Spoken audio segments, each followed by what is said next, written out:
स्वागत है आप सभी साथियों का शिव कोचिंग सेंटर फूलपुर में। अब मैं ब्लड रिलेशन का एक टॉपिक जो है इसको मैं डायग्राम के माध्यम से आपको समझाना चाहता हूं और इसमें आप समझने की कोशिश करिए। सबसे पहले मैं आपको कॉन्सेप्ट समझाऊंगा, तो आइए दोस्तों डायरेक्ट देखा जाए। देखिए, इस चैप्टर में हमको कुछ समझने की कोशिश करनी पड़ेगी और कुछ सिंबल है। जैसे कि देखा जाए, यदि मैं बोलूंगा कि एक त्रिभुज है तो इस त्रिभुज का अर्थ आप ये निकालेंगे कि यह कोई पुरुष है। पुरुष का मतलब मेल है।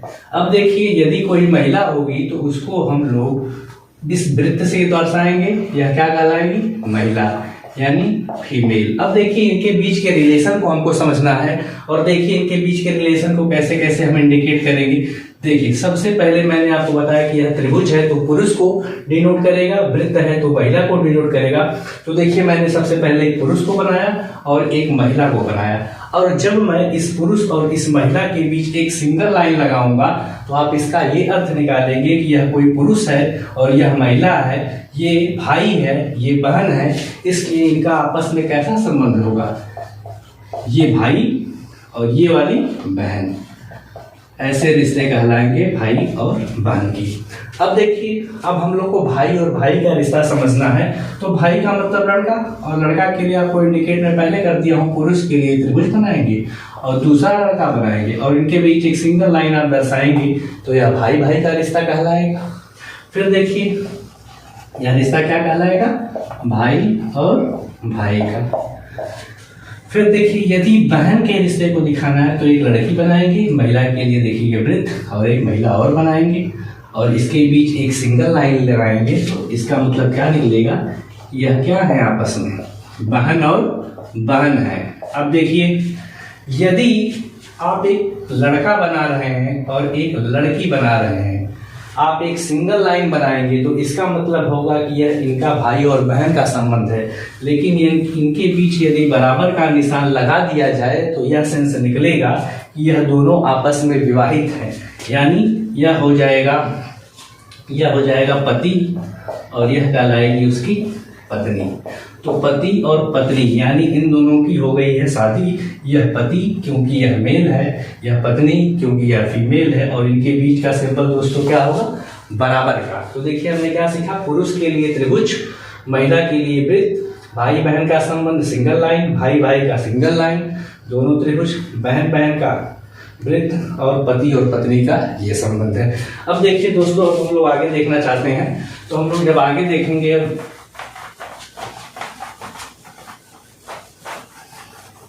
देखिए, अब जैसे मान लीजिए कि मैं कोई एक ट्रायंगल बना रहा हूं और यह कोई लड़का है, ठीक है। अब देखिएगा होगा क्या, अगर इसके बगल में एक लड़का और बनाऊंगा तो आप बोलेंगे इस लड़के का यह क्या है? भाई है।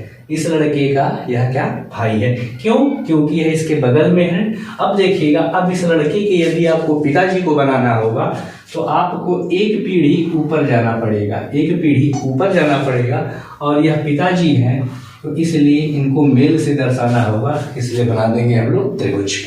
अब देखिए, इनके पिताजी हो गए हैं तो इनके पिताजी, इस लड़के के पिताजी, चाचा, मम्मी, बुआ, सारे लोग हमसे एक पीढ़ी ऊपर होंगे, इसलिए ऐसे रिश्तों को हमको एक पीढ़ी ऊपर बनाना होगा। जैसे देखिए, पापा बन गए हैं, अब माता जी को बनाना है, मम्मी को, तो एक फीमेल लेके आइए और इन दोनों की आपस में शादी करा दीजिए। तो यानी यह क्या कहलाएंगे? इस लड़के की यह पिताजी और यह क्या कहलाएंगे? मम्मी। अब देखिएगा, अब यह कोई पिताजी हैं आपके, तो इसके बगल में यदि कोई आप पुरुष बना रहे हैं और उसके बीच आप सिंगल लाइन इंडिकेट कर रहे हैं तो यह ये दर्शाएगा कि यह जो त्रिभुज है, यह त्रिभुज जो बना हुआ है, इस इंसान का यानी इस आदमी का यह क्या कहलाएगा? भाई कहलाएगा। तो इस लड़के का क्या कहलाएगा? ये चाचा कहलाएगा। ये लड़का बोलेगा कि ये मेरे पापा है और पापा के भाई क्या कहेंगे? चाचा। अब देखिए, अगर कोई महिला होगी तो इसके संबंध को हम लोग क्या बनाएंगे? बोलेंगे कि यह महिला है यानी ये चाचा की बहन, तो यह लड़का इनको क्या कहेगा? बुआ। इनको बुआ कहेगा। अब आइए दोस्तों, हम लोग मम्मी के रिश्ते में चलते हैं। तो देखिए, मम्मी के रिश्ते में अगर मम्मी के बगल में कोई लड़का बना दे और सिंगल लाइन से इंडिकेट कर दें तो मम्मी का यह भाई होगा और इस लड़के का यह क्या कहलाएगा? मामा कहलाएगा। मम्मी के भाई क्या कहलाते हैं? मामा कहलाते हैं। अब देखिए यह माता जी हैं यानी मम्मी, तो अगर इनसे आप एक पीढ़ी ऊपर चलेंगे तो मम्मी से एक पीढ़ी ऊपर कौन आ जाएंगे, इनके पापा, और इनके पापा आ जाएंगे तो यह लड़का इनको क्या बोलेगा, नाना बोलेगा। यह लड़का इनको नाना बोलेगा। अब नानी को बुलाना है तो देखिए नानी को कैसे बनाएंगे हम लोग, तो बोलेंगे कि नाना और नानी की करा दीजिए शादी, नानी बन गई, है कि नहीं। देखिए नाना है, ये नानी किसके, इस इंसान के, इसलिए मैंने इसको इंडिकेट कर दिया हूँ। अब आइए अब दादाजी को मैं बताना सिखाता हूँ। तो दादाजी कहाँ मिलेंगे, पिताजी से एक पीढ़ी ऊपर होंगे कि नहीं। तो बता, इस लड़के के पापा ये और इनके पापा बनाना होगा तो यहाँ बना देंगे दादाजी। अब दादी जी को बनाना होगा तो दादा से करा दीजिए शादी, आ जाएंगी दादी जी। ठीक है, तो देखिएगा इसमें आपको एक चीज मिली होगी कि यह सारे रिश्ते जो हैं यह दर्शाता है same generation gap. Same generation gap, same generation gap का मतलब क्या होगा, एक ही पीढ़ी में जैसे मैं हूं, मेरा भाई है, मेरी बहन है, ये सब क्या है, सेम जनरेशन के हैं। अब देखिएगा जैसे एक पीढ़ी ऊपर, यानी यह क्या कहलाएगा, एक पीढ़ी का अंतर, यह कहलाएगा एक पीढ़ी का अंतर। इसका मतलब क्या है, जैसे दोस्तों हमारे पिताजी, हमारे चाचा, हमारी बुआ, हमारी मम्मी, हमारे मामा हमसे एक पीढ़ी ऊपर है, ये लाइन इसी चीज को इंडिकेट करेगी कि इन दोनों में एक पीढ़ी का क्या है, अंतर है। अब देखिए ये लड़का है, अब ये इसके दादाजी है, तो बताइएगा दो पीढ़ी का अंतर आ रहा है, एक यहाँ पे आ रहा है, एक यहाँ पे आ रहा है, तो यह लड़का इनको बोलेगा दादाजी, और इनके बीच कैसा अंतर आ रहा है, तो हम बोलेंगे दो पीढ़ी का अंतर, दो पीढ़ी का अंतर है। किसके किसके बीच में, इस लड़के के बीच में और इस आदमी के बीच में दो पीढ़ी का गैप है। जबकि इसके बीच में देखेंगे तो इधर जनरेशन गैप एक है। क्यों, क्योंकि इसके पिताजी ये हैं। अब आइए देखिए, ये मान लीजिए ये लड़का है, अब इसकी शादी कराना है, तो देखिएगा एक लड़की लेके आइएगा और लड़की से इसकी करा दीजिएगा शादी। और शादी वाला मैरिज में बताया हूँ कि डबल लाइन जो होता है बराबर वो होता है शादी का। अब देखिए शादी हो गया है, अब देखिए यदि इस लड़के की साली बनाना होगा तो साली कैसे बनाएंगे, तो बोलेंगे कि इनकी यानी इसकी पत्नी की बहन इसकी क्या हो जाएगी, साली हो जाएगी। अब मान लीजिए इसके बच्चे होंगे, तो बताइएगा बच्चे होंगे तो या तो आप इसके नीचे बनाइए या तो आप इसके नीचे बनाइए, इसी के नीचे बना सकते हैं, तो मैं इसके नीचे बना रहा हूँ। लड़का होगा तो ऐसे दर्शाएंगे और लड़की होगी तो ऐसे दर्शाएंगे। अब ये दोनों मान लीजिए एक लड़का एक लड़की है, तो यह दोनों भाई बहन होंगे, जिसके मम्मी पापा ये होंगे, पापा ये, मम्मी ये। तो देखिए सारे रिश्तों को हम डायग्राम के माध्यम से करना पड़ेगा।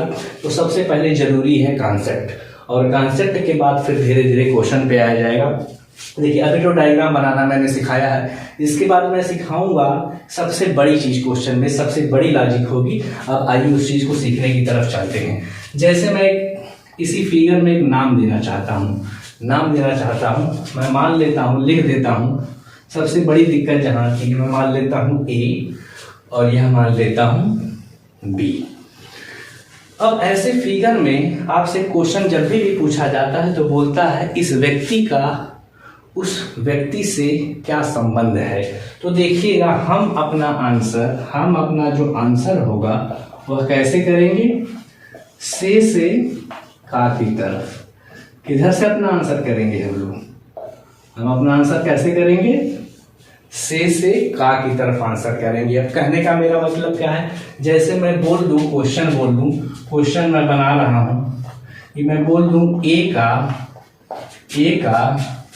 बी से क्या संबंध है, ए का बी से क्या संबंध है।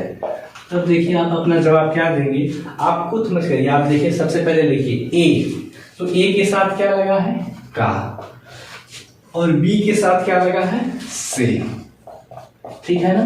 तो देखिए आप दो चीजें बता सकते हैं। अगर ये लड़का बोलेगा ये मेरे पापा, ये मेरी मम्मी, और ये मेरे क्या रहेंगे, मम्मी के भाई मामा, कोई लोग मामा आंसर देंगे जब इधर से रिश्ते को लेके चलेंगे, लेकिन अब कोई बच्चे इधर से आंसर देंगे तो इधर से आएंगे तो आंसर आ जाएगा भांजे का। तो क्या आ जाएगा, मामा या तो भांजे का। और इस चीज को सही करने के लिए सबसे हमेशा आपको क्या कोशिश करनी पड़ेगी, आप देखिए ए का बी से क्या संबंध है, तो आप लिख दीजिए ए के साथ का लगा है, बी के साथ से लगा है। तो हम अपना आंसर दोस्तों कैसे करेंगे, से का की तरफ। तो से का की तरफ जब ऐसे आप चल के आएंगे तो आपको अपना आंसर इस डायरेक्शन में बताना होगा। तो यह कोई लड़का होगा जिसकी बहन होगी, उसके हस्बैंड होंगे, और उनसे जो लड़का होगा वह इनका क्या कहलाएगा, इसका आंसर क्या हो जाएगा, इसका आंसर क्या हो जाएगा, भांजा, ना कि मामा। मामा बहुत सारे लोग आंसर बताते हैं जो कि गलत होगा। अगर ऐसे स्टेटमेंट लिखा गया है तो इसका सीधा सा यही मतलब है कि यह इसका कैसा संबंध होगा, भांजे का। अब देखिएगा मैं ऐसे अगर बदल दूं, बी का ए से, सेकेंड क्वेश्चन देखिए, बी का ए से क्या संबंध है, तब देखिए आप क्या करेंगे। अब आंसर तो आप कुछ मत करिए, देखिए किसके साथ का लगा हुआ, तो बी के साथ का लगा हुआ है। तो अब यहाँ पे आप इसके साथ ले लीजिए का। देखिए से किसके साथ लगा हुआ है, तो आप बोलेंगे क्या, से इसके साथ लगा। अब अपना आंसर हमेशा कैसे करेंगे, से का की तरफ। तो बताइए से का की तरफ जब जाएंगे आप तो बोलेगा ये लड़का मेरे पापा, मेरी ये मम्मी, और मम्मी के भाई क्या कहलाएंगे, मामा। तो देखिएगा दोस्तों, इस केस में मामा आंसर आएगा, इस केस में भांजा आंसर आएगा, इस केस में मामा, इस केस में भांजा। लेकिन देखिए जब दोस्तों आपसे ये पूछा जाएगा कि तीसरा क्वेश्चन कि ए और बी आपस में कैसे संबंधित है, ए और बी आपस में कैसे संबंधित है। तो देखिएगा ये क्वेश्चन ये पूछना चाह रहा है कि ए और बी का आपस में क्या संबंध है, तब आप अपना आंसर बताएंगे कि इनके बीच जो संबंध है वह किसका संबंध है, मामा और भांजे का संबंध है। तब इस केस में जब संबंध पूछा जाएगा, संबंध, तब आप बताएंगे मामा और भांजे का संबंध है। लेकिन अगर क्वेश्चन ऐसे पूछे ए का बी से क्या संबंध है, तो हम लोग अपना आंसर कहां से करेंगे, से का की तरफ के चलेंगे। तो से का की तरफ इधर चलेंगे तो भांजा, और इसमें से का की तरफ चलेंगे तो मामा। और आपस में संबंध पूछ देगा, आपस में संबंध पूछ देगा तो आप अपना जवाब देंगे क्या, मामा और भांजे।